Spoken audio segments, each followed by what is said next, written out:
What was your favorite sport when you were a kid? We played. It probably was football, but we played football, baseball, and hockey. Those three we played. Outside. We used the tin can for a puck, and we used the broom for a hockey stick in the wintertime. And baseball, we played a lot of softball or baseball outside. A lot of it. Yes. Oh yeah, I didn't live on a farm, but oh yeah, they did have them. They did have them. In fact, we had an uncle that lived about a mile away, and he had a tractor, and we had in those days everybody had a little bigger plot of land. We had like an acre, so you could plant a fairly good sized garden.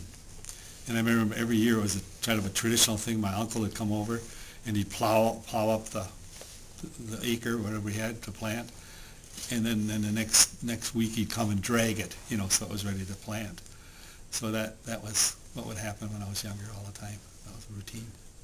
Yes.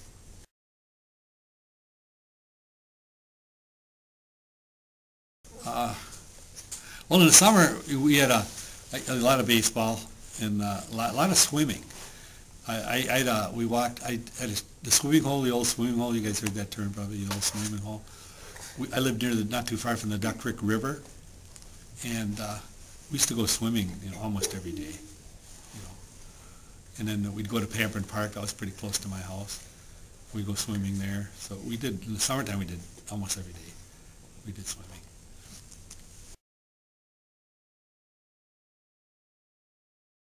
I didn't. We were kind of a residential, so to speak, home.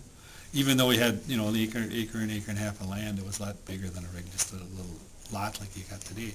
But it wasn't enough to maintain. Although we did have some farms. We did have some chickens one time. We raised some chickens. I remember that. So we did have a little bit of a farm, I guess you could say. But no, we never had a horse or a cow.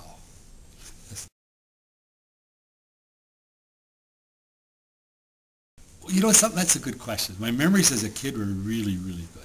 It was really fun.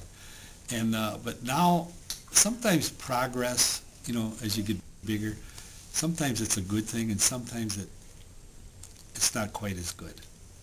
It leaves things, it changes things. Some of the good things you remember are no longer there. So, you miss the old swimming hole. You miss some of the vacant lots that you had where you could play ball on that you don't have anymore. Although our park system is really fine. We had some really nice parks.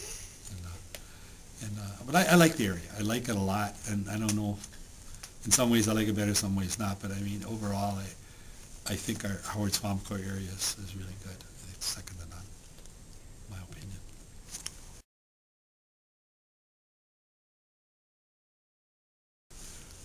Oh, that's a good question. That was fun. It's we kind of did it like we do it now. We always had the Christmas tree, and we had a lot of decorations, a lot of shiny balls, and a lot of tinsel, and a lot of lights. And we didn't have a fireplace, but we had one of these paper fireplaces that you could buy, and we hang stockings on there. And it was a big deal. My mother would really go all out. I don't know if we were poor or what we were, but we never thought that we always seemed to do okay at Christmas. Never felt that anybody did any better, So Christmas was a big thing. It was fun. And in those days, you'd visit everybody, and it'd actually show their gifts. I don't think they do that anymore. The custom was when you go to an aunt's or uncle's house or your cousin's house, let's say, and they'd sit you down in a chair, and usually the mother would take every gift and show it to you and tell you who it was from. And I think that custom, has changed. I don't think now you just go there and you visit and you have a drink and maybe some Christmas cookies and you go home. What did you wear growing up? Well, the clothing has changed. The styles. There was such a thing called knickers. I don't know if you remember that. That was just when I was in the early grades. They went out. By the time I was in your grade, they went out there like a little elastic around the ankle, and then were puffed up around the knee, and they were called knickers. That was one clothing I kind of remember a little bit. Other than that, we had slacks, pretty much like now. We didn't wear jeans in school. We weren't allowed to wear jeans in school at that time. But there was always little certain kinds of winter hats and stuff that came along. One was like a little that everybody, as soon as it got popular, everybody bought one, had one. And then there was a cap, it was called an ace cap. It was kind of like pointed, and we called it an ace cap, and it was like a winter cap, but instead of just flat on the bottom, it was kind of pointed, and you pull it over your head.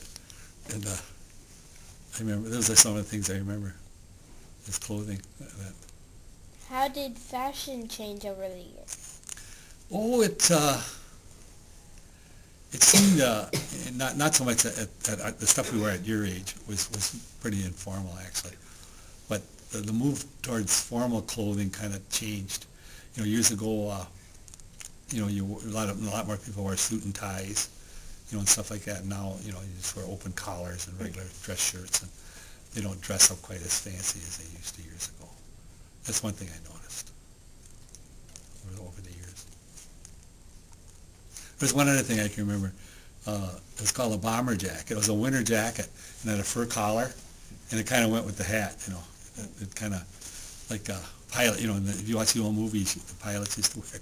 We used to call them bomber jackets, and everybody bought one. Everybody had one. It was kind of like it is today. It's kind of fads where every kid sees something and they all want it. They see it on the cartoon show or something. And it was the same way back then. Although we didn't have TV, we had radio. But they didn't advertise kid stuff on radio like they do now. Mostly just like cereals and chocolate drinks and stuff like that, but not clothing so much back then. What kind of transportation did you have when you were a kid? We had cars. The horse and buggy era was pretty much over when I was a kid. My dad had a 1933 Ford that I remember when I was young. But he kept it for a long time, so I was like 3, when I remember it. And he kept it until I was, I don't know, almost a teenager, 12, 13 years old, something like that, when he traded it in.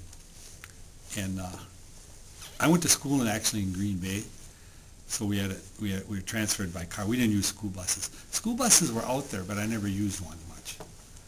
We had transportation. My dad would take us to school, or my uncle, or one would pick us up, one would take us. And that's what I remember, the car. How did transportation change? I don't know, the school bus seemed to be more for kids, and in schools it came into being and became more popular. And every school district had school buses. But the cars, they just modernized. They just got better and whatever, and so on. But we always traveled by car, always. That's the only way I got anywhere. What did your mom and dad do for work? And when I grew up, most mothers, I'd say at least 75 to 80% of them didn't work. They're at-home mothers. So the women basically didn't work. Some of them had a part-time job perhaps, but nothing full-time. And my dad actually worked in the paper mill, just like today. That's one of the biggest employers in the area right at this time. And it was a big part of the employment at that time also. And my dad, the name of the place was, he started out, it's called Hoberg's Paper Mill, and then it evolved into Charmin Paper Mill, and then it was bought out by Procter & Gamble. So now it's called Procter & Gamble. And the families were a lot bigger back then. Everybody had big families, 5, 6, 8, 10 kids. And it was really a full-time job. So a mother was busy. It wasn't like she wasn't working. She was working pretty hard, to keep up with family responsibilities. And that was pretty prevalent. Almost all families were that way. They had larger families with full-time mom at home.